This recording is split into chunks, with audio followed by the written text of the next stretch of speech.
Bonsoir à tous. Nous allons commencer cette conférence, enfin plutôt cette petite introduction.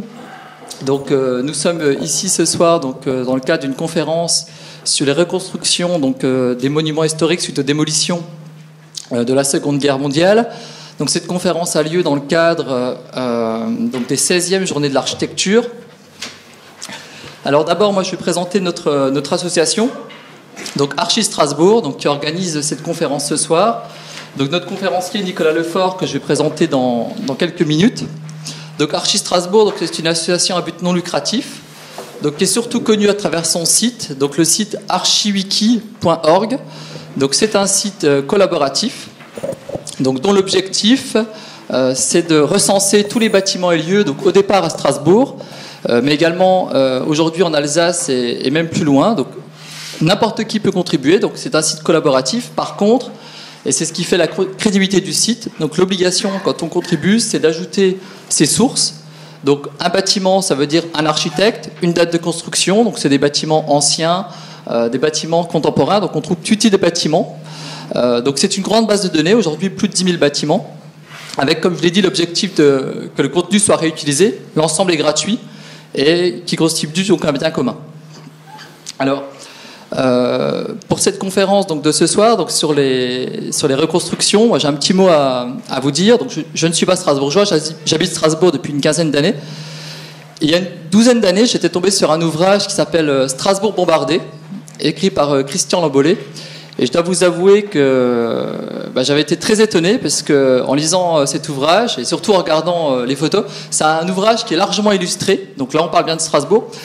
J'ai été surpris de voir que de nombreux bâtiments que tout le monde connaît, et de places également, que tout le monde connaît, ont été détruites ou fortement endommagées. Je pense par exemple à la place Gutenberg, qui avait fortement souffert, à la croisée Glotz également, la croisée du transept de la cathédrale, mais aussi Palais de Rouen. C'est vraiment des images comme ça que j'ai en tête, mais aussi l'hôtel des Postes, si vous voyez, avenue de la Marseillaise, donc l'entrée principale a été reconstruite. Voilà, donc Strasbourg a été également touché, donc beaucoup moins bien sûr que les villes allemandes, mais c'est quand même près de 1500 bâtiments qui ont été détruits ou fortement endommagés, plus de 1200 morts. Voilà, donc c'est pour ça que là, cette conférence, je dirais par rapport à l'ouvrage que j'avais lu il y a une douzaine d'années, me fait un peu le lien, parce que finalement sur la reconstruction, moi j'ai pas vu grand-chose. Pourtant, nous avons ce soir un spécialiste, donc je te disais Nicolas Lefort, qui lui est docteur en histoire, donc diplômé de l'université de Strasbourg. Donc son sujet de thèse, il a passé sa thèse en 2013, portait sur la conservation des monuments historiques en Alsace entre 1914 donc 1964. Donc là on est également dans une période qu'on étudie, donc après-guerre. Il est également associé en recherche au sein de l'Arche. Donc c'est des chercheurs en histoire et histoire de l'art, qui étudient du Moyen-Âge jusqu'à la période contemporaine, donc le bâti. Et il est également rédacteur en chef d'une revue que je vous montre, c'est même un ouvrage, qui vient de paraître, il est paru en septembre. Ce qui est sur la reconstruction, en fait c'est le thème de notre conférence de ce soir. Donc cet ouvrage, vous pouvez l'acquérir de deux façons. Soit ce soir, il est au tarif de 28 €, soit par correspondance. Donc là, vous avez des documentations que vous pourrez récupérer à la fin de la conférence. Sur notre association également, sur la fédération des sociétés d'histoire et d'archéologie d'Alsace, qui édite cette revue. Donc c'est une fédération qui est la plus ancienne de France, qui édite cette revue depuis 1835. C'est une fédération qui fédère 124 sociétés d'histoire et d'archéologie d'Alsace, dont les recherches sont inscrites chaque année dans cette revue. Donc chaque année vous avez une revue qui est éditée. Voilà, donc je vais laisser maintenant la parole à Nicolas Lefort, en vous remerciant pour votre attention. Bien, bonsoir à toutes et à tous. Merci pour cette présentation. J'ai d'autant plus de plaisir en fait d'y répondre que, à titre personnel, j'utilise régulièrement le site archiwiki.org qui est l'œuvre de l'association, et vous verrez plusieurs images, plusieurs illustrations qui proviennent de ce site. Je suis aussi très content de pouvoir parler à nouveau dans cette école d'architecture de Strasbourg, d'autant plus que je me fonde également sur des travaux d'étudiants qui ont préparé des masters en histoire de l'architecture et du patrimoine dans cette école, et vous verrez que je citerai aussi un certain nombre de ces travaux. Alors, vous le savez, région frontalière, annexée au Troisième Reich de 1940 à 1944, l'Alsace a été très fortement touchée par la Seconde Guerre mondiale. Et parmi les sinistres recensés après-guerre, on compte de nombreux monuments historiques.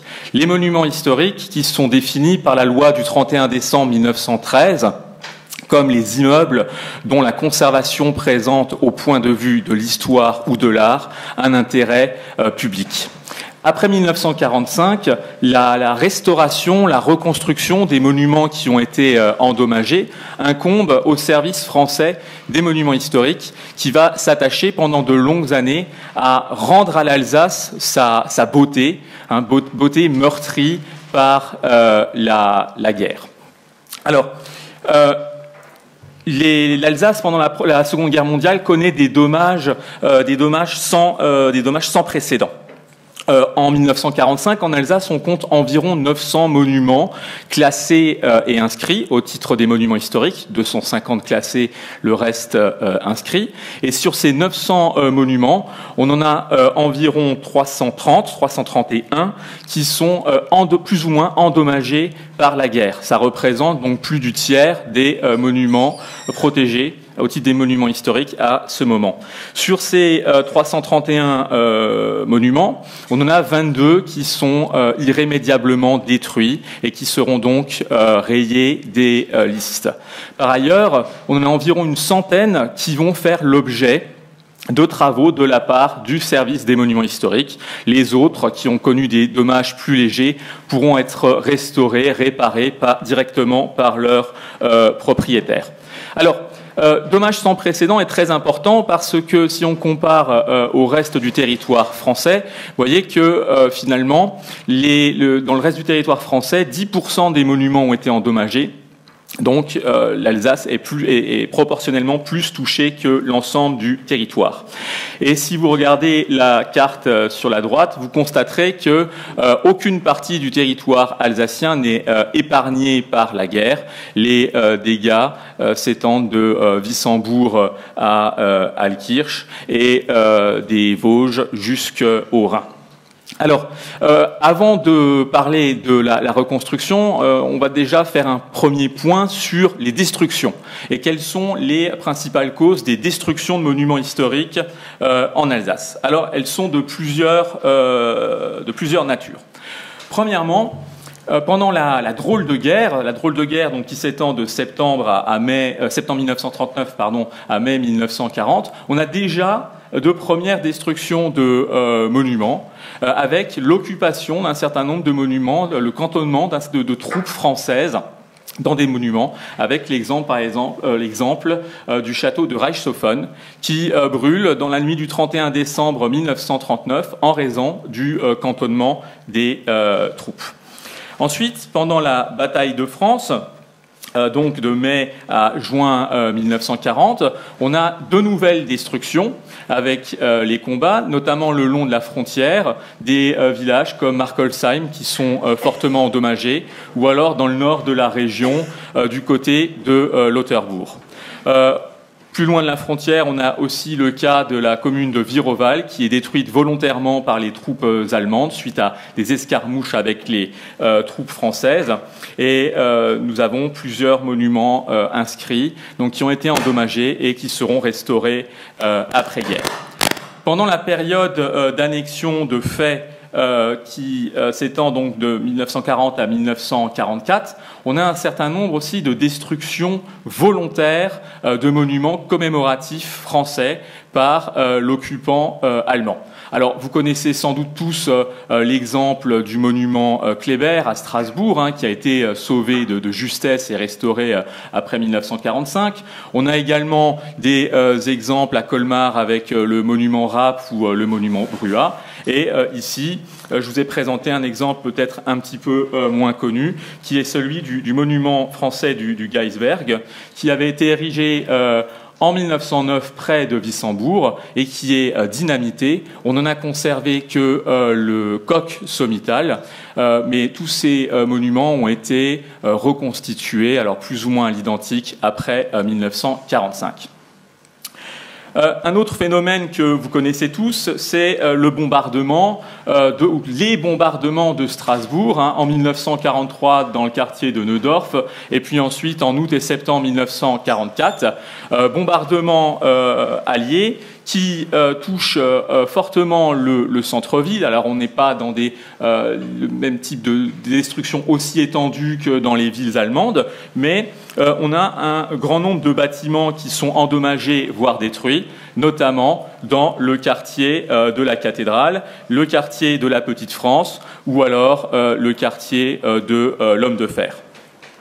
En ce qui concerne justement les monuments historiques protégés, on a un total de 30 monuments classés et inscrits qui sont plus ou moins endommagés justement dans le centre de Strasbourg. Alors avec les exemples les plus emblématiques, la cathédrale et l'ancienne douane, le palais Rohan, le musée de l'œuvre Notre-Dame, et puis aussi tout un tas de maisons, d'immeubles des XVIIe et XVIIIe siècles dans le centre de Strasbourg. Viennent ensuite les combats de la libération et les destructions, notamment dans ce qu'on appelle la poche de Colmar, les villages de la poche de Colmar, avec des villages qui comptaient parmi les plus pittoresques de l'Alsace avant 1945 et qui sont parfois détruits à 80, 90 et même à 100%. Alors avec un exemple bien connu, celui de la commune d'Ammerschwir, en haut à gauche. Vous avez également le village d'Ostheim et celui de Benvir, quasiment entièrement rasé, entièrement perdu en raison des combats. Donc vous voyez des dégâts importants qui ont des causes différentes et qui s'étendent sur l'ensemble du territoire alsacien. Alors, après 1945, le service des monuments historiques va dresser un bilan de ces dommages de guerre et constater le défi auquel il va se retrouver confronté dans les années qui suivent. Mais ce service des monuments historiques, il se veut plutôt rassurant. Ici, vous avez un extrait d'une conférence qui avait été donnée en 1949 au public alsacien, qui explique qu'en dehors de quelques cas graves, les dommages sont numériquement étendus, mais généralement superficiels. Donc ces dommages sont tout à fait réparables. Cela, évidemment, pose des problèmes techniques nouveaux, des problèmes financiers, mais en définitive, les dégâts n'auront pas remis en question finalement l'intérêt architectural, l'intérêt esthétique et archéologique de ces monuments. Il y a bien sûr quelques exceptions. À droite, le clocher de l'église de Fort-Louis, c'était le seul reste de cette église de garnison en 1945. Et puis, après de longues hésitations, on a fini par le démolir. Il a été démoli à l'explosif. Et petite curiosité, il n'a jamais été déclassé. On l'a oublié sur les listes de classement. Alors, on en vient maintenant aux acteurs de la reconstruction. La reconstruction des monuments historiques après 1945, elle dépend de l'administration donc des monuments historiques et tout particulièrement d'un architecte. Un architecte qui est Bertrand Monet. Bertrand Monet est né en 1910 à Paris. Il a fait ses études à l'école des Beaux-Arts de Paris. Il a passé le concours d'architecte en chef des monuments historiques en 1941 et c'est le plus jeune lauréat de ce concours. Il est nommé en fait à la Libération en Alsace et il va y effectuer l'ensemble de sa carrière. Donc la quasi-totalité des monuments classés, je dis bien classés parce que pour les monuments inscrits c'est autre chose, la quasi-totalité des monuments classés qui sont restaurés après 1945 jusqu'à son départ à la retraite entre 1980 et 1982, eh bien, ont été restaurés, reconstruits par Bertrand Monet. C'est un personnage extrêmement intéressant parce qu'il a laissé une grande quantité d'archives à la médiathèque du patrimoine à Charenton-le-Pont. Il a prononcé de nombreuses conférences, publié beaucoup d'articles et donc on a à la fois les documents de la pratique, ses rapports, ses devis, ses plans, mais on dispose aussi de textes plus généraux, plus théoriques qui permettent de comprendre un petit peu sa démarche et finalement sa philosophie de la restauration. Alors, justement, restaurer les monuments, il y a une doctrine, entre guillemets, une philosophie de la restauration des monuments historiques qui ne date pas d'hier, puisque cette administration est née en 1830, donc en 1945, elle a déjà une longue histoire. Et dans ce texte, donc prononcé par Bertrand Monet en 1949 ici à Strasbourg, Bertrand Monet nous donne un petit peu sa vision, à la fois une vision personnelle et en même temps officielle de ce que doit être la reconstruction des monuments historiques.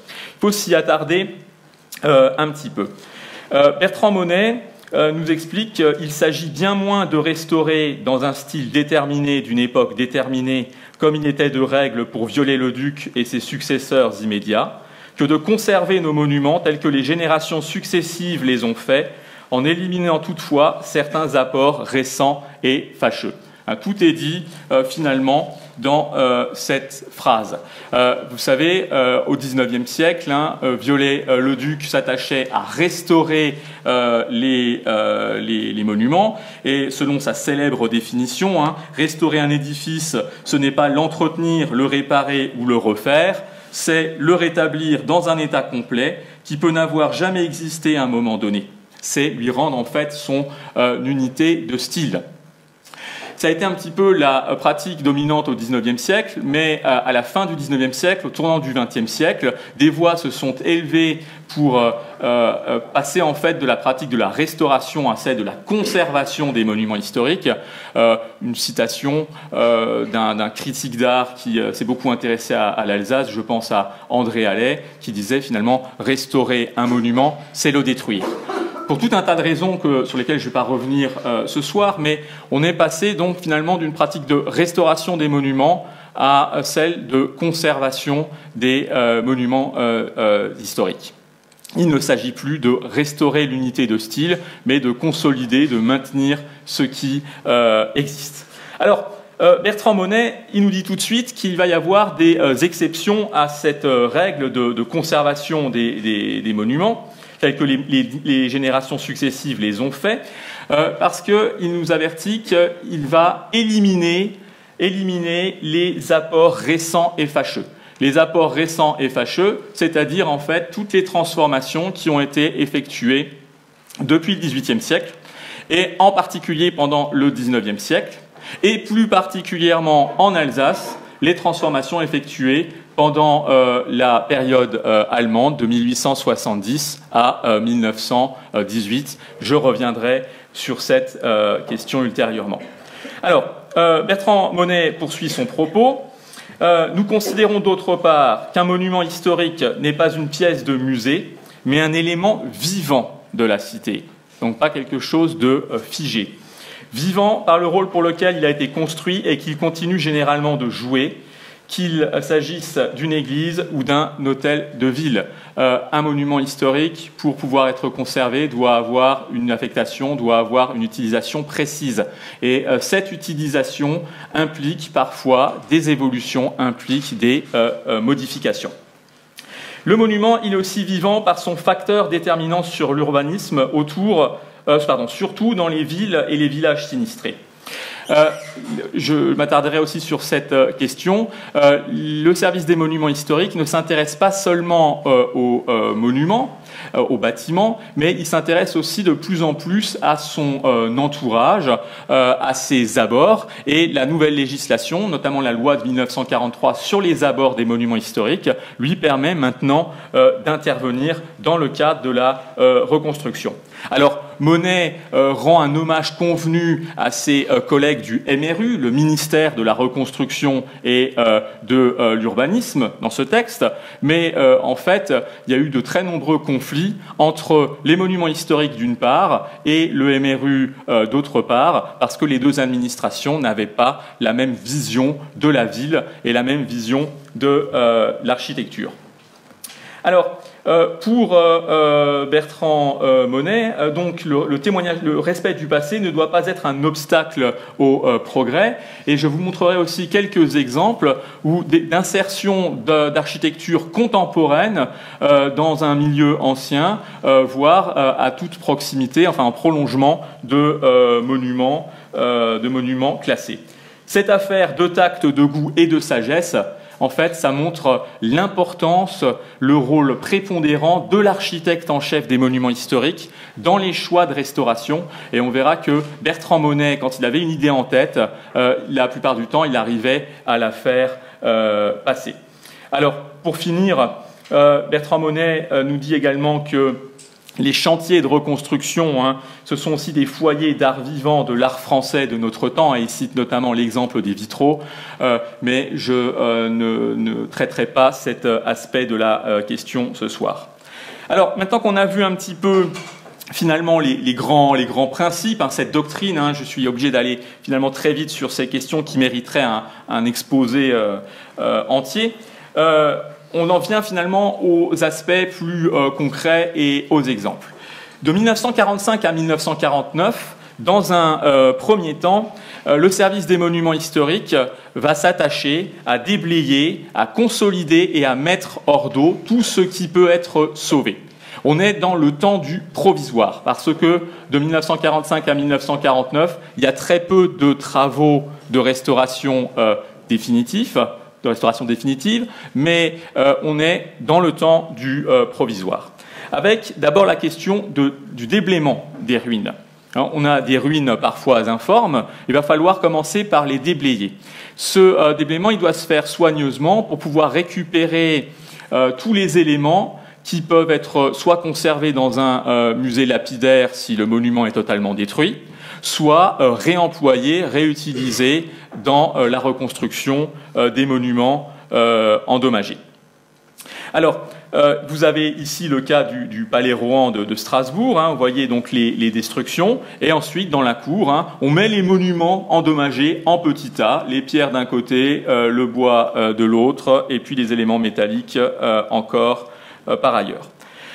On a un exemple particulier à Hammerschwir. Alors, Hammerschwir a été détruit à 90%. Il y a plus de 300 maisons qui sont endommagées, qui sont quasiment détruites. Et le service des monuments historiques s'était attaché à finalement marquer tous les éléments d'architecture qui pouvaient être récupérés. Ça a été un gros travail.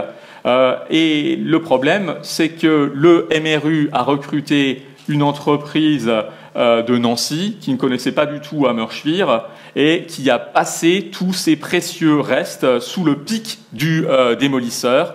Et tous les éléments d'architecture qui auraient pu être récupérés pour la reconstruction du vieil Hammerschwir ont été perdus. Ils reposent aujourd'hui sous un talus dans le grand virage qui mène vers Kaisersberg. Alors vous voyez sur les photographies, on a Hammerschwir en petits tas, les tas de moellons qui vont ensuite être récupérés dans la reconstruction des maisons, et puis cette espèce de petit train à vapeur et les wagonnets qui ont permis d'évacuer justement tous ces gravats.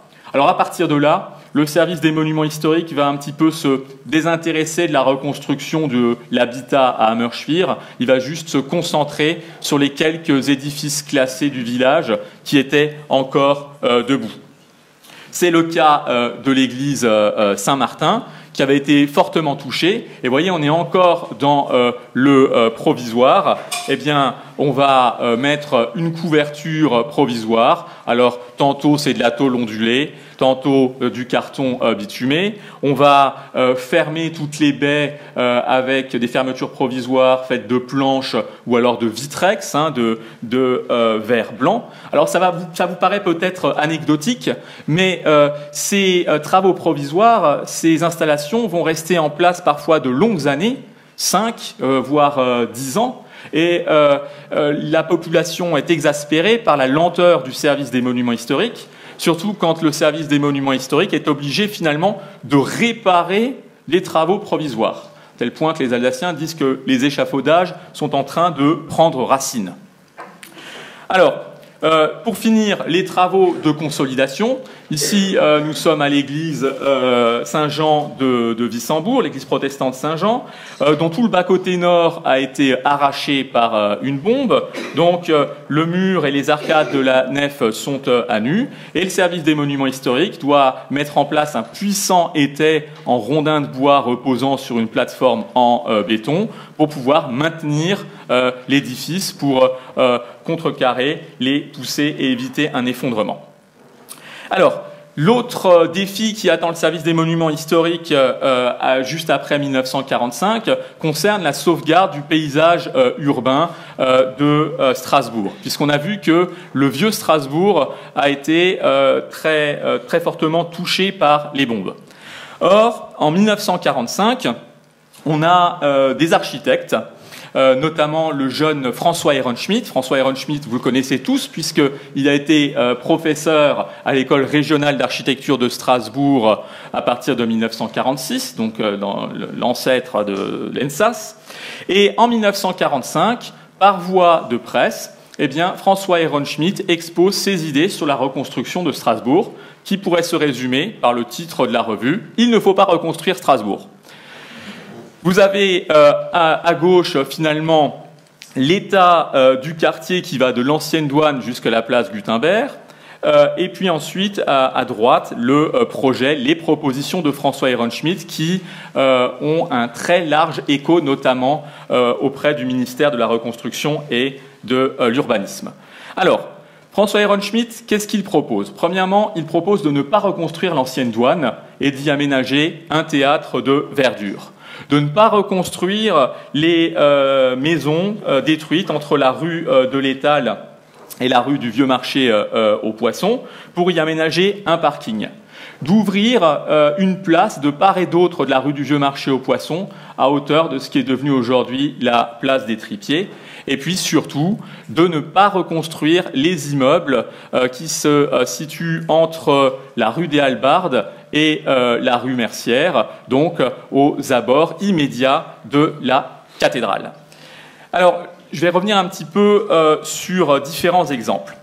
Le premier, c'est celui de l'ancienne douane, donc l'esquisse de François Ehrenschmidt qui propose de ne pas conserver l'ancienne douane, de maintenir juste un mur de refend pour en faire une espèce un décor de théâtre et y aménager un théâtre de verdure. Sauf que le service des monuments historiques et la ville de Strasbourg ne sont pas du tout d'accord avec ce projet. Certes, l'ancienne douane a été très fortement touchée, elle est aux 3/4 détruite. Il n'y a guère que la partie ouest avec la crèche qui est encore debout. Tout le reste est complètement ruiné et ne peut pas, même les maçonneries ne peuvent pas être réutilisées en l'état. Malgré ça, eh bien, le service des monuments historiques va classer les ruines de l'ancienne douane en 1948. C'est un fait tout à fait exceptionnel. Après la Seconde Guerre mondiale, contrairement au lendemain de la Première Guerre mondiale, on n'a quasiment pas classé d'édifices totalement détruits. Alors, on a reconstruit cette ancienne douane et l'idée, c'est une reconstruction à l'identique. Et là, je me base sur les travaux d'une ancienne étudiante de cette école, Cécile Rivière, qui avait consacré un mémoire de master à la reconstruction de l'ancienne douane, qui montre finalement que reconstruction à l'identique, oui, si on regarde de loin. Parce que l'idée, c'est de reconstruire une silhouette, de reconstruire un volume pour servir d'avant-plan à la cathédrale de Strasbourg. Il ne faut pas oublier qu'encore aujourd'hui, d'ailleurs, c'est par ici qu'arrivent les touristes. Hein. Donc c'est ce qu'on voit en premier quand on rentre dans le vieux Strasbourg. Mais si on y regarde de plus près, du côté de la façade sur l'île, finalement, on a à peu près reconstruit à l'identique, sauf qu'on a modifié la taille des grandes portes qui servaient au déchargement des marchandises, et puis on a établi une terrasse justement pour y installer un restaurant. Du côté de la façade sur la rue de la Douane, par contre, là on voit qu'on a considérablement simplifié le bâtiment. On n'a pas reconstruit les avant-corps néo-gothiques qui dataient du XIXe siècle. On a une façade qui s'inspire de l'ancien, mais en fait qui s'adapte à la nouvelle utilisation du bâtiment. Et puis on voit aussi que les pignons crénelés, eux aussi, ont été simplifiés. Autre détail, c'est que la ligne faîtière, la ligne de faîte des toitures, si vous regardez, au niveau du troisième corps de bâtiment, à l'origine était plus basse que les autres. Et là, on a simplifié, on a aligné finalement la ligne faîtière. Et dernier détail, pour des raisons de construction, les murs de refend ont été décalés en fait au moment de la reconstruction. Donc vous voyez, reconstruction à l'identique, finalement, hein, là on est dans une reconstruction qui n'est pas si proche de l'identique que cela. Et si on rentre dans le bâtiment, alors là on ne reconnaît absolument plus où on se trouve, puisqu'on a aménagé une salle d'exposition d'art moderne qui ne permet pas du tout de lire en fait l'histoire du bâtiment et de retrouver en fait le bâtiment tel qu'on le connaît. Voilà pour l'ancienne douane. L'autre secteur extrêmement important, c'est celui de la place Gutenberg. Alors, François Ehrenschmidt, lui, propose de donc dégager, de laisser vide, d'agrandir, cette place Gutenberg, ce qui consiste en fait ce qui équivaut à dégager en partie la façade occidentale de la cathédrale. Or, le service des monuments historiques veut absolument éviter de réitérer les erreurs du passé, comme à Paris ou à Reims. Et il va s'opposer justement à l'agrandissement de la place Gutenberg. Ici, vous avez une note du directeur général de l'architecture Robert Danis, qui a été actif en Alsace dans l'entre-deux-guerres, qui nous explique qu'en raison de la proximité de la cathédrale et du pittoresque de tout ce quartier très visité par les touristes, j'ai estimé qu'il était nécessaire que les immeubles intéressants endommagés soient reconstruits dans leur état ancien et que le quartier soit aménagé de manière à garder son volume et son ordonnance traditionnelle. Donc, il faut reconstruire le quartier Gutenberg. Alors là, on est dans les prescriptions administratives. Ce n'est pas le service d'architecture des monuments historiques qui intervient. L'administration des monuments historiques, par exemple, va imposer la reconstruction à l'identique de l'immeuble 11 Place Gutenberg. C'est un immeuble empire qui, pour le service des monuments historiques, n'a pas grand intérêt. Il n'est ni classé ni inscrit, mais il est juste à côté de la chambre de commerce du XVIe siècle. Il a donc son importance dans le paysage et on va imposer le maintien de sa façade, même si derrière, c'est un immeuble neuf en béton. De l'autre côté de la place, c'est pareil, le service des monuments historiques impose la reconstruction des volumes, en fait. Vous voyez qu'on ne reconstruit pas à l'identique, mais on conserve le volume, on conserve le rythme des fenêtres, on conserve la pente des toitures et les tuiles plates qui caractérisent les toitures de Strasbourg. De l'autre côté de la rue, toujours place Gutenberg, de l'autre côté de la rue des Hallebardes, eh bien, la quincaillerie centrale qui avait été complètement détruite n'est pas reconstruite à l'identique non plus, mais on recrée de nouveau un volume à peu près similaire. avec toutefois sur une largeur un petit peu moins importante pour élargir justement l'entrée de la rue des Hallebardes. Là, il ne s'agit pas d'immeubles classés ou inscrits, mais le service des monuments historiques intervient parce qu'on est aux abords de la cathédrale.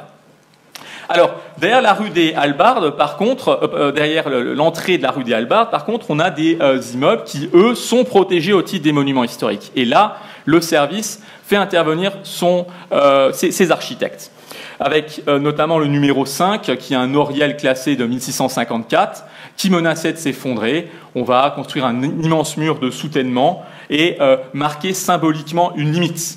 Passé cette ligne, eh bien, tous les immeubles qui se situent derrière cette ligne seront maintenus et seront reconstruits à l'identique, seront restaurés suivant leur état ancien, ou en tout cas authentique. Alors, donc cet immeuble 5 rue des Hallebardes, vous voyez, vous avez une vue avant destruction. Il avait une devanture qui datait sans doute du 19e siècle, qui était relativement laide. Et en faisant son relevé, Bertrand Monet constate qu'il y avait la naissance encore d'une arcade, et il va décider donc de la rétablir au moment de la restauration. Et l'oriel, lui, est reconstruit à l'identique. De l'autre côté, si on regarde du côté de la rue du Fossé des Tailleurs, nous avons un autre oriel qui date, lui, de 1609, un très bel oriel qui avait été restauré pendant l'entre-deux-guerres, et l'immeuble a été fortement touché par les bombes. L'oriel est conservé, mais le MRU veut détruire l'immeuble. Le service des monuments historiques procède à une dépose soigneuse, minutieuse, justement, de l'oriel, et on va le reconstruire. Mais on ne va pas le reconstruire dans le même immeuble, au même endroit. On va le déplacer et changer son orientation. On va l'intégrer dans un immeuble de la reconstruction, un immeuble qui est bâti dans les années 1950. Et vous voyez que là, on est dans un immeuble typique de la reconstruction, mais on a intégré cet oriel restauré à l'identique. Et vous voyez aussi que si le service des monuments historiques cherche à sauver un maximum de bâtiments, il n'est pas opposé aux évolutions, puisque là, on a créé une placette qui n'existait pas avant 1945, placette qui permet d'assainir le quartier, de faire rentrer la lumière, qui permet aussi de mettre en valeur les deux oriels, puisque celui que je vous ai présenté avant est juste en face, et qui permet aussi de créer une échappée sur la flèche de la cathédrale. Alors, dernier exemple, toujours dans cette rue des Hallebardes, on pourrait s'arrêter presque sur chaque immeuble, rassurez-vous, ce ne sera pas le cas.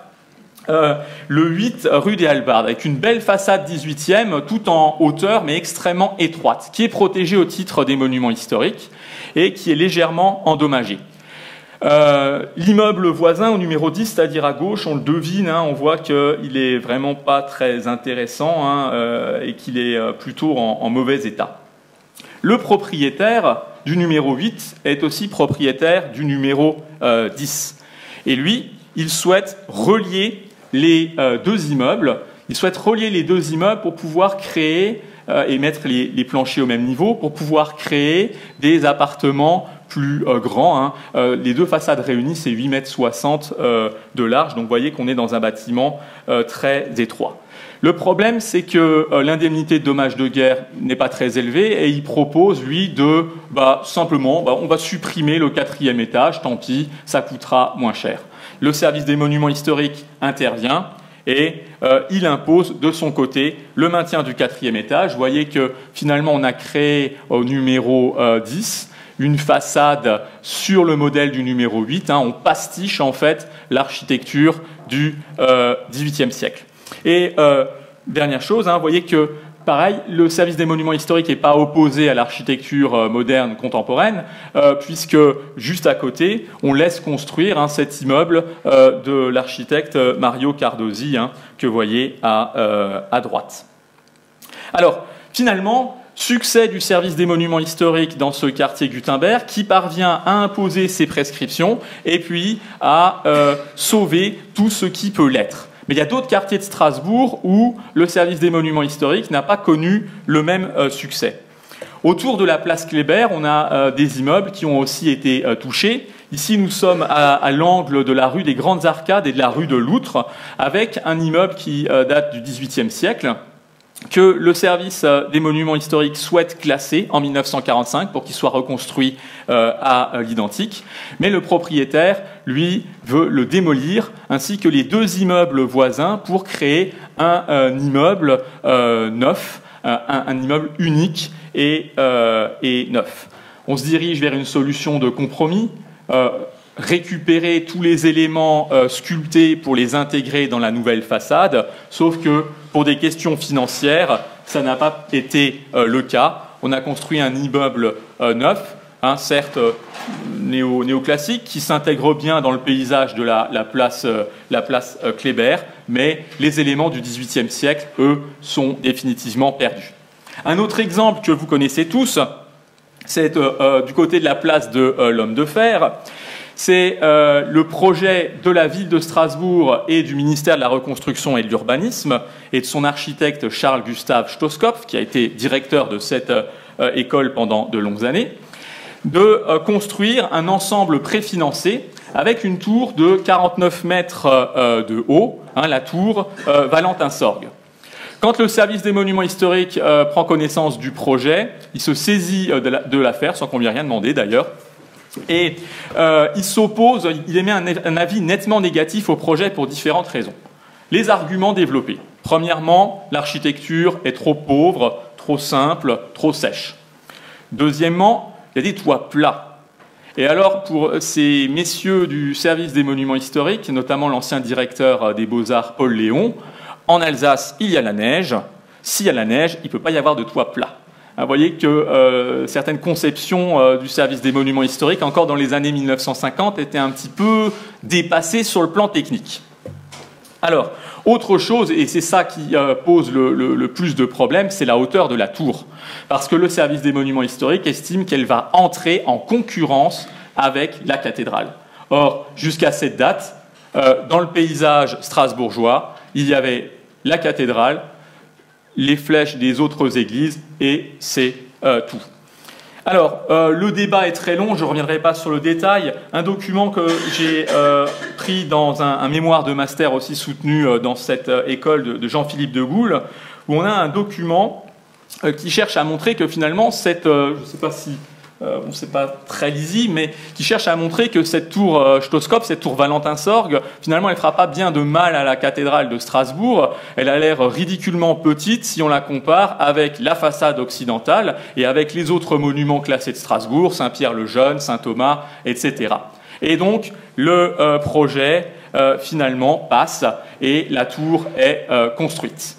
Alors, en guise de petite provocation, une photographie prise depuis le dernier étage de cette école, voilà, une vue que le service des monuments historiques et les services de la reconstruction n'avaient pas en 1950, mais selon le point de vue, on peut juger qu'elle entre en concurrence avec la cathédrale. Mais ça, c'est du registre de la plaisanterie.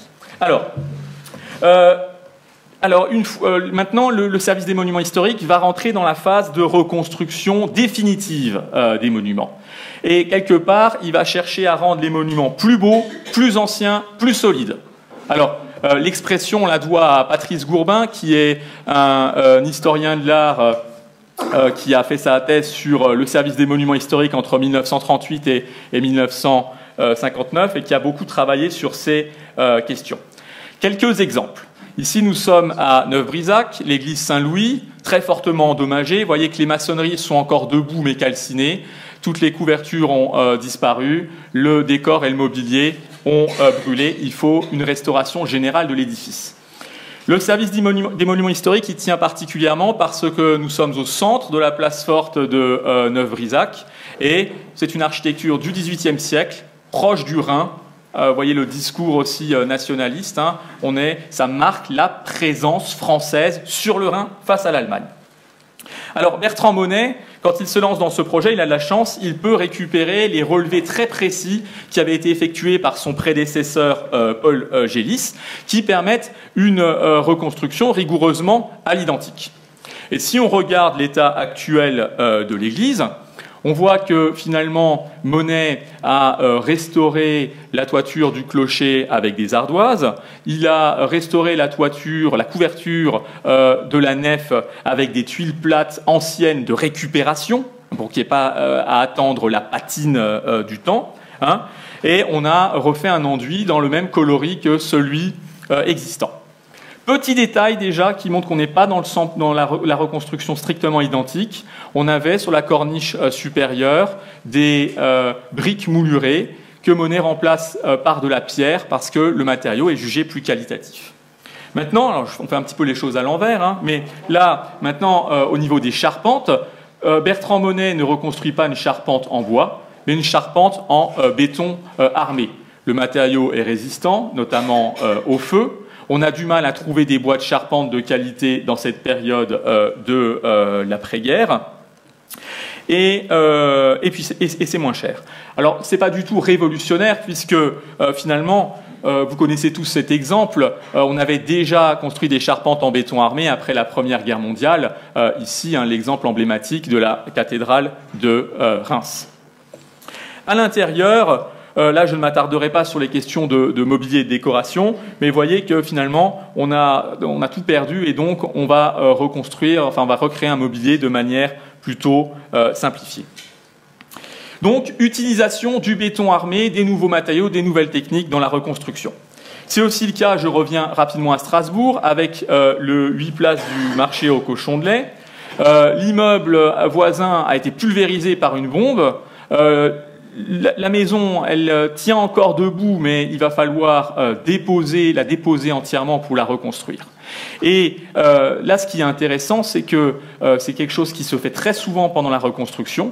Les services de la reconstruction prennent en charge les appartements, la structure qui est en béton à l'arrière, et le service des monuments historiques, lui, va juste plaquer la façade. On a ici un extrait d'un rapport de l'inspecteur général Lucien Prieur, hein, qui nous parle d'une construction d'une ossature en béton armé sur laquelle le pan de bois serait fixé comme un décor, ne supportant aucun effort. Donc là, on est dans quelque chose finalement de quelque part purement décoratif pour recréer le pittoresque de la place.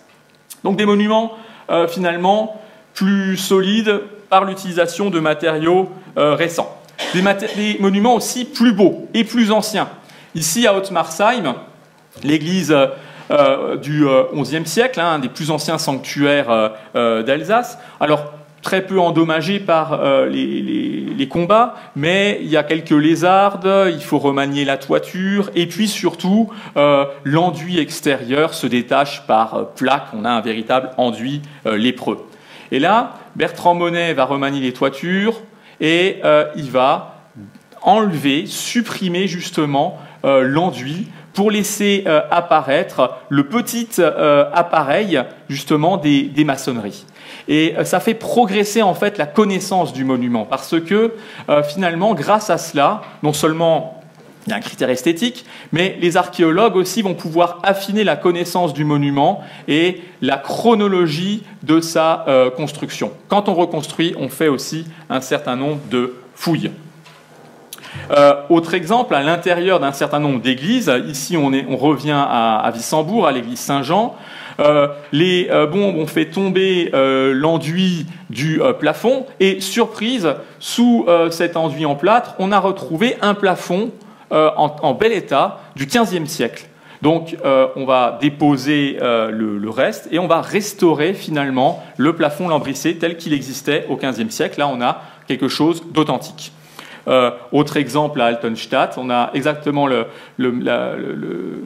même cas, hein, et on va faire apparaître ensuite la poutraison. Alors toujours à Altenstadt, on rend les monuments plus beaux et plus anciens quelque part. Cette église d'Altenstadt, elle avait été, donc près de Wissembourg, elle avait été modifiée au XVIIIe siècle avec des fenêtres qui avaient été percées, ouvertes, agrandies dans le mur de la nef. Et Bertrand Monet décide en fait de leur rendre leur taille primitive.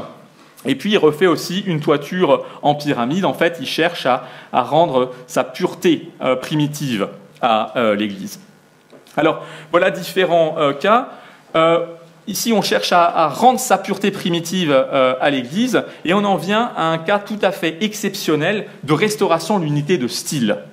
Je vous ai rappelé un petit peu en introduction que finalement, le service des monuments historiques est opposé à la restauration de l'unité de style telle que Viollet-le-Duc l'entendait, et pourtant, Monet va se lancer dans ce genre d'opération avec un exemple à Sigolsheim.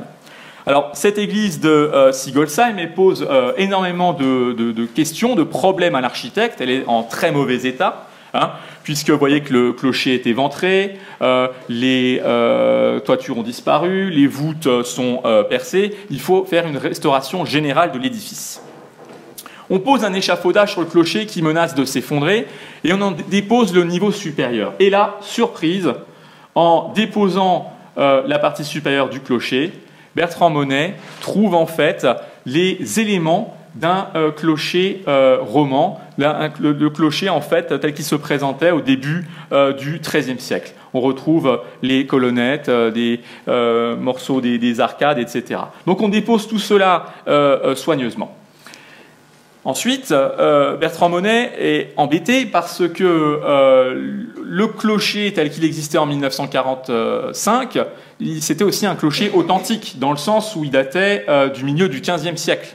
Il avait été reconstruit avec cette haute flèche de style rhénan. Il avait été reconstruit suite à une incursion des Armagnacs en 1446. Donc c'est finalement un élément authentique de l'édifice.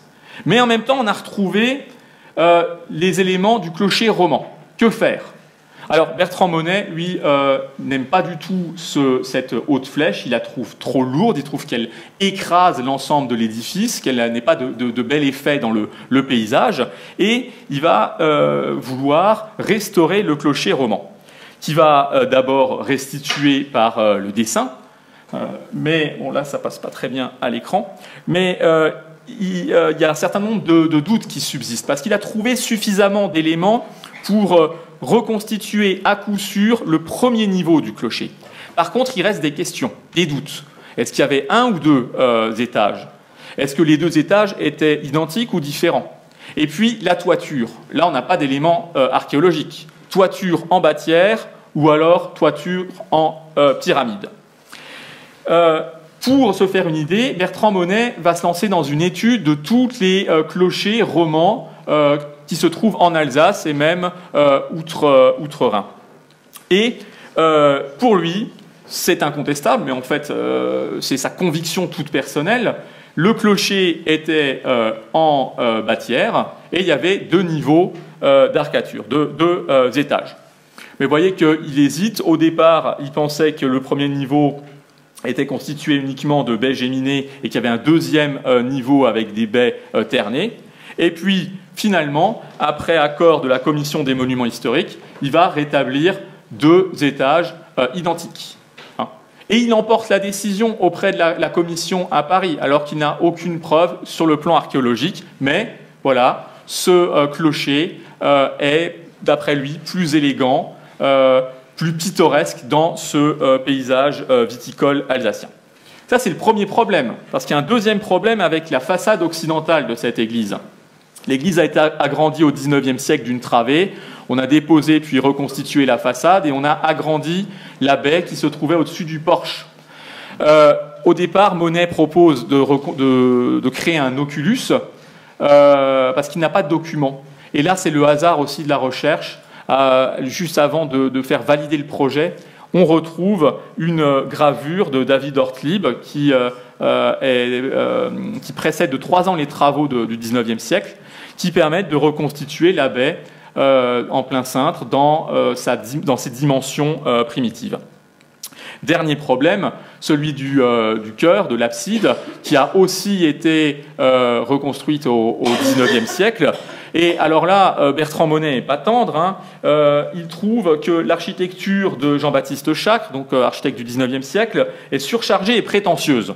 Et donc, pareil pour la baie de la façade, il propose, après des fouilles archéologiques qui permettent de retrouver les fondations de l'abside primitive, de reconstruire, de restaurer une abside en cul de four, hein, l'abside carolingienne, qui est extrêmement simple. Donc, restauration de l'unité de style ou pas restauration de l'unité de style, Bertrand Monet s'en défend, il explique toujours « Non, non, non, non, je n'ai pas voulu restaurer l'unité de style, j'ai simplement voulu rendre à l'édifice son unité de plan et de volume. » On en arrive à un autre thème qui concerne justement les liens, les rapports entre monuments historiques et architecture contemporaine. Après la Première Guerre mondiale, les monuments qui étaient très fortement endommagés, même parfois complètement détruits, ont été restaurés par le service des monuments historiques à l'identique. Un exemple, ici, l'hôtel de ville d'Arras. Vous voyez qu'on a un tas de décombres et on va le reconstruire à l'identique dans son état de 1914, en tout cas pour l'extérieur, parce que vous voyez qu'à l'intérieur, la structure est entièrement en béton et en fer. Alors, après 1918, il s'agissait absolument de rendre aux Français leur monument après le traumatisme de la guerre. C'était quelque part un devoir national. Après la Seconde Guerre mondiale, on n'a pas les mêmes moyens financiers et la doctrine a évolué. Maintenant, ce qu'on a fait à Arras, par exemple, c'est interdit, c'est exceptionnel, sauf, on l'a vu, dans le cas de l'ancienne douane. Alors, quelques exemples en Alsace. Et ici, à Strasbourg, l'église du collège Saint-Étienne, alors, qui est touchée par une bombe. Heureusement, les parties romanes, le chœur et le transept sont conservés. Il y a juste quelques petits dégâts à réparer. Par contre, vous voyez que la nef a été complètement pulvérisée. Qu'est-ce qu'on va pouvoir bien faire de cette église? Alors, on a des gravures, les architectes ont des gravures qui montrent l'état du monument tel qu'il se présentait au XIIIe et puis ensuite au XVe siècle, avec sa nef et puis son massif occidental, cette tour porche. Pour les architectes, il ne s'agit pas de reconstruire l'édifice à l'identique. Là, on serait dans le pastiche. Le problème, c'est que cette église, elle a été modifiée pendant la Révolution. La nef a été reconstruite, et vous avez l'image en bas à droite. Vous voyez qu'elle n'est pas d'un grand intérêt. Et puis, la partie supérieure du massif occidental a été démolie. Il ne subsiste que la partie inférieure. Monet, il n'a pas envie de reconstruire non plus l'édifice tel qu'il existait en 1945. On ne peut pas reconstruire dans l'état primitif. On ne peut pas reconstruire à l'identique. Donc, on va finalement choisir une architecture que Monet qualifie de résolument contemporaine. En fait, il va recréer le volume de l'église primitive. C'est vraiment, on recrée le volume de l'église primitive en reprenant la pente des toitures, d'ailleurs des tuiles plates faites à la main. On utilise du grès pour la façade occidentale, qui est extrêmement simple, mais si on regarde pour ce qui est de l'intérieur, on a des fermes en béton, armé, et un réseau de meneaux en béton extrêmement fin qui permet d'avoir une surface vitrée de 250 mètres carrés, et donc de faire rentrer la lumière. En fait, Monet prend le problème comme s'il était un maître d'œuvre du XIIIe siècle, des temps gothiques. Juste à titre de comparaison, à Valognes, vous voyez qu'on a un petit peu fait la même chose. Le chœur, le transept était conservé, la nef avait disparu, on a accolé une nef contemporaine au reste du Moyen-Âge. Autre exemple rapidement à Pfaffenheim, qui avait été surmonté au XIXe siècle. Alors, le chœur roman avait été surmonté d'un lourd clocher au XIXe siècle et une nef aussi néogothique avait été ajoutée à l'édifice. Ce clocher a été touché par les bombes et Monet décide de ne pas le restaurer, mais de le déposer pour mettre en valeur la partie romane de l'édifice. Problème.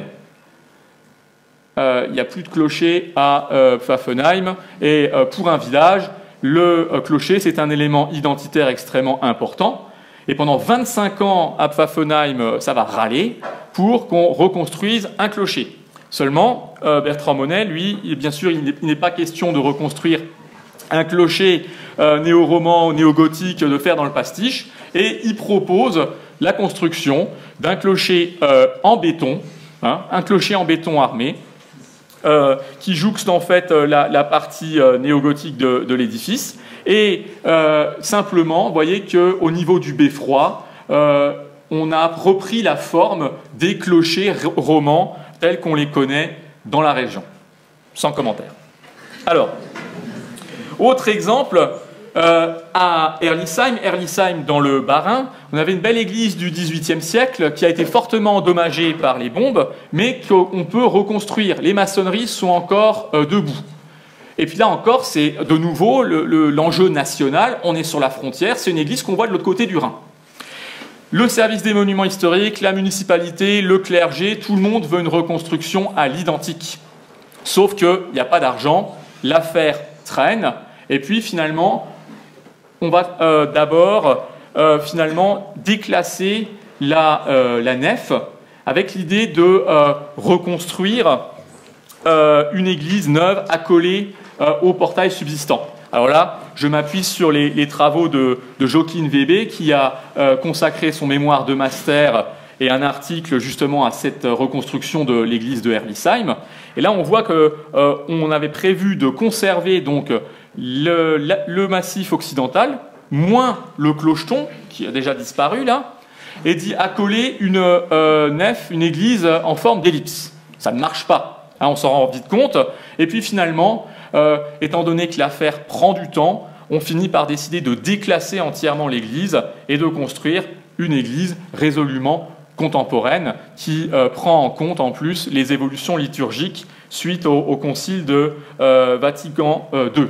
Alors, quelques vues de cette église reconstruite par Bertrand Monet et Fernand Gury. Église résolument contemporaine qui, à mon sens, hein, est sans doute un des plus beaux chefs-d'œuvre de la seconde moitié du XXe siècle en Alsace. Dernier thème que j'aborderai ce soir, c'est la question de la dérestauration des monuments endommagés qui avaient été restaurés au XIXe siècle, pendant la période allemande. Je ne sais pas si j'arrive à me faire comprendre. Alors, Bertrand Monet nous explique, alors à propos d'Hammerschwir, dès 1945, la plupart des monuments anciens de l'Alsace ont subi des restaurations assez brutales pendant l'annexion de 1870-1918.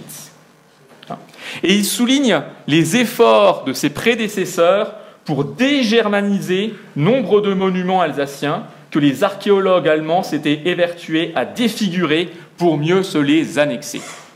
Voilà le programme.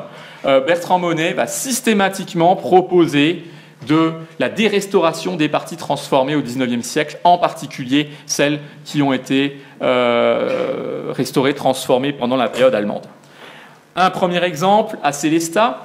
À Sélestat, l'église Saint-Georges, avec sa haute flèche à la croisée du transept, flèche qui avait été construite par l'architecte Ringeisen, qui est un architecte local au milieu du XIXe siècle, à la place d'un dôme, d'un bulbe qui datait, lui, du XVIIe siècle. Et Bertrand Monet, quand il vient sur place faire le relevé, il se rend compte que les ouvriers du XIXe siècle étaient très fainéants, puisqu'ils avaient laissé en fait la charpente du dôme du XVIIe siècle sous la charpente du XIXe. Donc il y a tous les éléments pour pouvoir reconstruire le dôme du XVIIe siècle. Et Bertrand Monet, à la commission des monuments historiques, fait passer ça comme une lettre à la poste. Il explique, écoutez, voilà, là on a une architecture rhénane, rhénane égale allemande. Là on a un dôme beaucoup plus élégant, beaucoup plus léger. Ça ne coûtera pas plus cher, rassurez-vous. Et la commission des monuments historiques suit la proposition de Bertrand Monet. On dépose la flèche de Ringeisen qui était tout à fait restaurable, tout à fait réparable, et on restaure le dôme du XVIIe siècle. À Haguenau, l'église Saint-Georges a été, elle aussi, fortement endommagée. Alors, pour ce qui est de la restauration de l'enveloppe, de l'extérieur, là, Bertrand Monet, il fait une restauration à peu près à l'identique. Il n'y a pas de réel problème de doctrine. Par contre, L'intérieur de l'église de Haguenau avait été restauré à la fin du XIXe siècle, pendant la période allemande, et avait reçu un mobilier et des peintures néogothiques. Et ce qui est intéressant, c'est que ces peintures étaient légèrement endommagées après la Seconde Guerre mondiale, et Bertrand Monet, lui, va les supprimer pour mettre un simple enduit neutre. Bon. Mais ce qui est particulièrement frappant quand on regarde dans les archives, c'est qu'il n'y a pas une ligne, il n'y a pas une seule mention dans les rapports de Monet à la Commission des monuments historiques de l'existence des décors néogothiques. C'est comme si ces décors n'avaient jamais existé. Et Bertrand Monet nous dit qu'il prévoit une restauration identiquement à l'état ancien qui comprendra en outre la réfection générale des enduits. Point. C'est tout. C'est comme si le décor précédent n'avait jamais été là.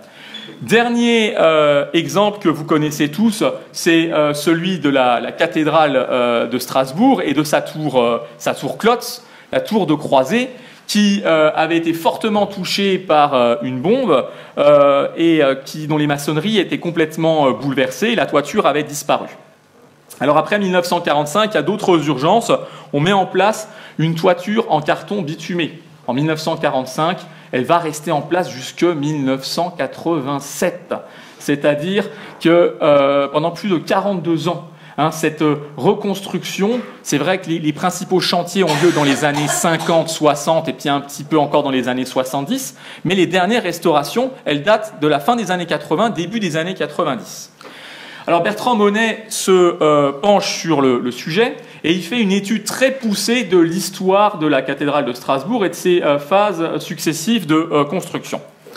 Avant la tour Klotz, je vous rappelle la tour Klotz, construite après 1870, suite au bombardement de Strasbourg, suite à l'incendie des toitures de la cathédrale, elle avait remplacé à droite une tour élevée par Blondel au XVIIIe siècle, suite à un précédent incendie, qui avait lui-même détruit, et là c'est à gauche, la mitre, entre guillemets, parce que c'est pas vraiment une mitre en fait, la mitre gothique du XIVe siècle. Donc on connaît les différents états successifs grâce à tout un tas de gravures, de dessins, de peintures, etc. Il y a toute une documentation qui permet de comprendre les différentes phases de construction de la cathédrale. Et Bertrand Monet, lui, il n'a pas envie de restaurer la tour Klotz, parce que la tour Klotz, elle est lourde, d'après Monet. C'est une architecture du XIXe siècle allemande. Il ne veut pas l'alléger non plus, parce qu'il y a la solution d'éventuellement on garde et on allège. Alors, il ne veut pas non plus construire une tour contemporaine. Il sait que ça ne passera pas auprès des Strasbourgeois. Donc, lui, ce qu'il souhaite, c'est restaurer, restituer la mitre gothique du XIVe siècle. Et avec l'architecte de l'œuvre Notre-Dame, il va établir un avant-projet qui va soumettre à la Commission supérieure des monuments historiques à Paris. Et fait rarissime, c'est exceptionnel, la Commission des monuments historiques approuve son projet à l'unanimité. Il n'y a pas une voix dans la commission pour s'opposer à la destruction, la démolition de la tour Klotz et à ce projet de restitution de la mitre. Nous sommes en 1968. À ce moment-là, il y a d'autres urgences, puisque la cathédrale est dans un mauvais état. Toutes ses parties sculptées souffrent d'une érosion accélérée. Et donc l'urgence, c'est de restaurer la façade occidentale et la flèche. Du coup, le projet reste dans les cartons et Monet part à la retraite en 1982. Son successeur, Pierre Prunet, et l'architecte de l'œuvre Notre-Dame, Jean-Richard Haeusser, reprennent le projet, sauf que le goût a évolué, puisque maintenant l'architecture du XIXe siècle, à partir de la fin des années 70, est considérée comme une strate valable dans l'histoire d'un édifice. Ici à Strasbourg, on a les travaux de Klaus Nolen sur la place de la République, les bâtiments publics, etc. Donc on commence à inscrire à l'inventaire supplémentaire des monuments du XIXe siècle.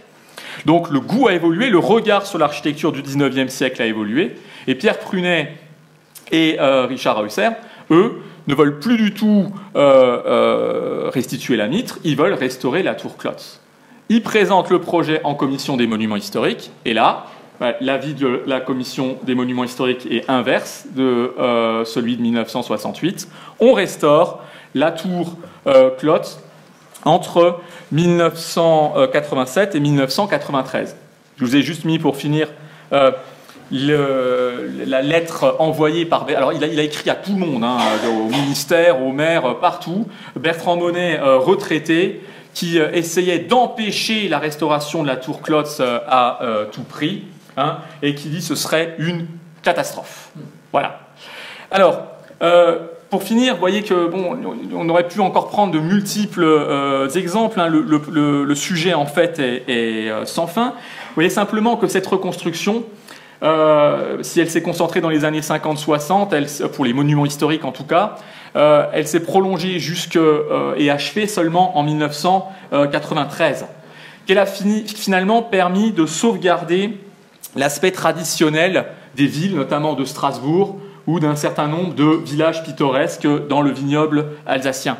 Et que de nombreux touristes, et des Alsaciens eux-mêmes, quand ils traversent les rues de Strasbourg ou d'un certain nombre de localités, je suis sûr qu'ils ne sont pas si nombreux que ça à se rendre compte qu'ils n'ont pas toujours affaire à des monuments réellement authentiques. Alors, la reconstruction a été l'occasion justement de rendre leur beauté à ces monuments, et on voit que Bertrand Monet, l'architecte, a eu un rôle prépondérant dans cette reconstruction. Alors certes, on peut, bien sûr, on n'est pas d'accord, on trouve curieux ces propositions et certains de ces choix de restauration, mais il ne faut quand même pas perdre de vue que c'était un architecte de son temps, hein, et qu'un autre n'aurait certainement pas fait autrement. Voilà, je vous remercie de votre attention.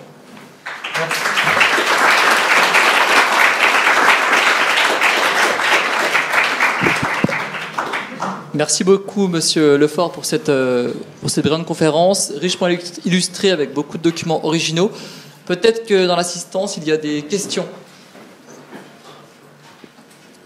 Oui, monsieur. C'est moi? Oui. Bertrand Monet, c'est bien le même qu'a fait le FR de Marthe à l'Esplanade et le Palais des droits de l'homme. Tout à fait, oui. Et il est intéressant finalement parce qu'il avait s'agissant de l'UFR de maths, on a parlé de style, on peut parler de talent aussi. Hein. Et l'UFR de maths est quand même un des plus beaux exemples d'architecture moderne, on va dire fonctionnaliste ou internationale, comme on dira, à Strasbourg, mais a été saccagé en 20 ou 30 ans par différentes interventions, parce qu'il n'y a plus de pilotis, c'est occupé de manière assez grossière. Et c'est donc le destin de Bertrand Monet, juste que je voulais illustrer par cet exemple, qu'il a aussi été un bon architecte moderne, entre guillemets, et bâtiment qui a connu un destin assez triste. On a rajouté un étage grossièrement, il est vraiment saccagé ce pauvre. Et par ailleurs, il a aussi saboté la place Saint-Pierre-le-Jeune, un peu après, avec un immeuble qui est catastrophique. Grande laideur des années 80, là, je pense, fin 70. Voilà. Oui. Ah, c'est un personnage qui mériterait en fait une thèse de doctorat, à mon avis, parce qu'il a laissé des archives, il a une œuvre très vaste. Il y a encore beaucoup à apprendre sur à la fois sa pratique d'architecte en chef des monuments historiques et d'architecte libéral à côté. Oui, madame. Oui. C'est qui était la FNAC et la place Kléber, je trouve ça. C'est l'erreur sur la place. Là Place Kléber, Ehrenschmidt, le bâtiment Ehrenschmidt, place Kléber. La maison rouge. Ouais. Ah oui, oui, ça c'est effectivement. C'est Ehrenschmidt, oui, dans 1973, si je me souviens bien, à la place, oui. Oui, ça c'est. Il y a quelques sujets, enfin quelques exemples comme ça entre la tour Valentin-Sorgue, la Maison Rouge, qui sont très, ou la tour Klotz, qui c'est vraiment dès qu'on évoque ces exemples-là, c'est électrique chez les Strasbourgeois. Oui. Alexandre, oui. Je voulais juste aborder dans votre sens. En fait, j'étais encore hier dans le malheureux immeuble donc des matheux sur le campus. Et c'est vrai que l'université a très peu conscience en fait de son patrimoine de ce côté-là. Le vice-président qui s'occupe de ça est quelqu'un d'extrêmement dynamique et vigoureux. Il a éliminé donc plein de documents internes par peine entière. Donc voilà, c'est un peu dommage le manque d'esprit patrimonial certaines parties de l'université. Mais là où je voulais en venir, c'est vous avez beaucoup parlé en fait, de l'opposition entre cette manie de la surrestauration allemande et de l'effort français. C'est très français aussi la façon dont il explique les choses, l'idée de la mesure, de la pondération, etc. Donc vraiment tout le stéréotype qui sont attachés au bon goût français. Mais en fait, c'était les Allemands eux-mêmes, et notamment un des professeurs à l'université, Georg Dehio, qui était le premier justement à critiquer cette manie voilà, de vouloir tout refaire. Et rappelons que finalement les Allemands ont appris des Français, donc, notamment voilà,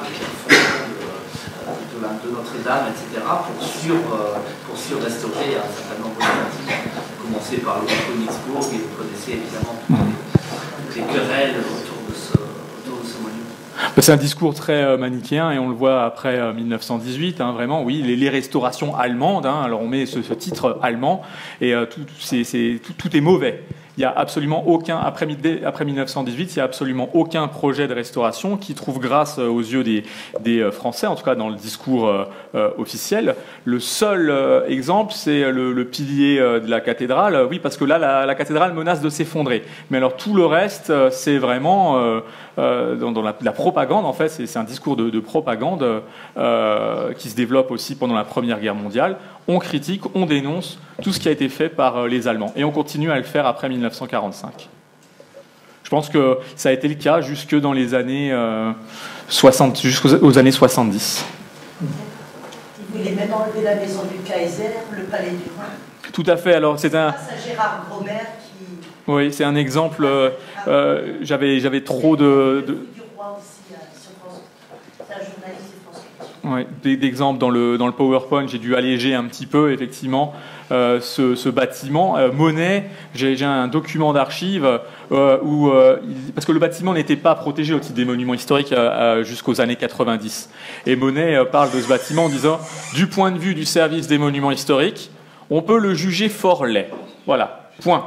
Le problème est réglé de ce côté. Il y a encore une question côté gauche. Si vous permettez, j'ai trois remarques. La première, c'est vous parlez de juin 40, destruction des combats. Et je rappellerai tout simplement qu'en juin 40, en juin 40, le génie français a détruit des ponts, des centaines de ponts et de bâtiments stratégiques pour l'armée. Mais ce qu'ils ont fait, c'est qu'ils n'ont pas dosé leur explosif. Donc là où il suffisait 10 kilos, ils en ont mis 100. Et ça a détruit beaucoup de bâtiments, et aussi des bâtiments historiques, parce qu'on voyait les fentes, vous voyez, il y avait des délitements de pierre, bâtiments historiques. Et la deuxième chose, si vous permettez, Tour Valentin. Vous savez ce qu'ils se sont permis de faire pour que les Strasbourgeois ils avalent la Tour Valentin? Je connais l'anecdote. Ils ont dit, ça rappelle la Tour du Trésor. Ça rappelle la Tour du Trésor. Si vous regardez les... Oui, c'est la tour du Trésor, on dit. Le Fellingturm, ça s'appelle Fellingturm, mais là, ça s'appelle aussi la Tour du Trésor, qu'on retrouve dans toutes les gravures du XVIe siècle, comme la fierté des Strasbourgeois, vous voyez, la Tour du Trésor. Ça, les articles à l'époque, ça pullulait là-dessus.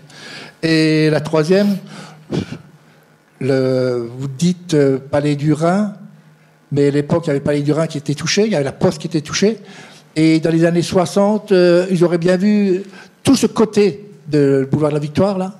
Je crois que c'est le boulevard de la Victoire là-bas, en neuf. Parce que regardez ce qu'ils ont fait comme restauration pour la Poste, c'est pas joli quand même.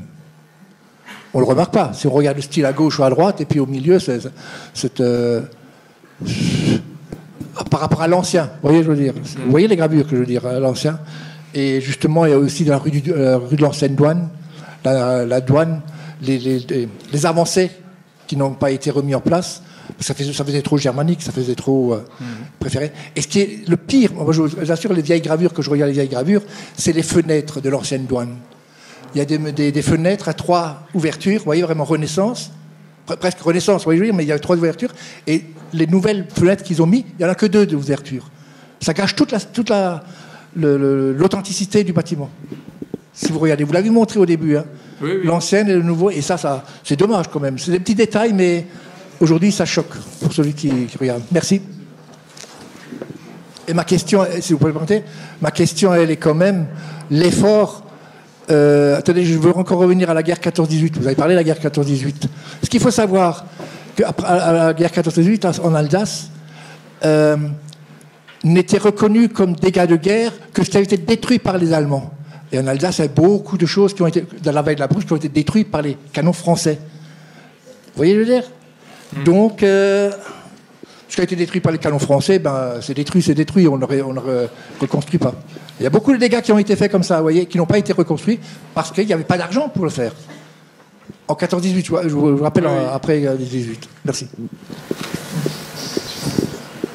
Il y a encore une question, Alexandre. J'ai une question sur le lien entre Danis et Monet, parce qu'on voit qu'à un certain moment, donc, Danis visiblement vient en secours de Monet. Donc Danis joue un rôle hyper important en Alsace, puisque je crois qu'il est nommé juste après la Première Guerre mondiale. C'est lui qui va faire le monument du vieil Armand, Hartmannswiller Kopf, etc.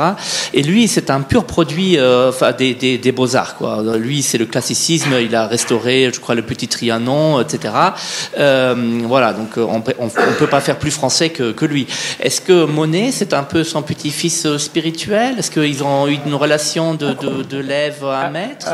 Alors, j'ai peu d'éléments là-dessus, mais c'est Robert Danis en personne qui a nommé Bertrand Monet, puisque Robert Danis a été directeur de l'architecture et des beaux-arts d'Alsace et de Lorraine de 1919 à 1939, et à la Libération, en 1944, il est nommé directeur général de l'architecture au ministère de l'Éducation nationale. Donc c'est lui qui dirige les services d'architecture au niveau français. Et c'est lui qui choisit Bertrand Monet parmi toute une série de candidats pour aller en Alsace. Et d'ailleurs, Monet a un petit peu raconté son entretien avec Danis à la fin de sa carrière, en disant « Oui, Danis m'a prévenu, attention, en Alsace, il faut être là, on ne peut pas se permettre de venir juste là en train de faire l'aller-retour, ce qu'avait fait Danis en fait pendant tout l'entre-deux-guerres. Il faudra que vous soyez présents. Et puis les Alsaciens, bon, c'est compliqué. Donc, soit ça marche et vous ferez toute votre carrière en Alsace, ou alors, dans 6 mois, je serai obligé d'en prendre un autre. Bon, Monet est resté les 35 ans. Maintenant, bon, Monet, c'est un élève de l'école des Beaux-Arts. Voilà, c'est toujours le même circuit, je serais tenté de dire. Maintenant, sur les liens entre les deux, j'ai pas beaucoup plus d'éléments pour l'instant. Mais c'est un aspect à creuser, oui. Mais l'école des Beaux-Arts à Paris,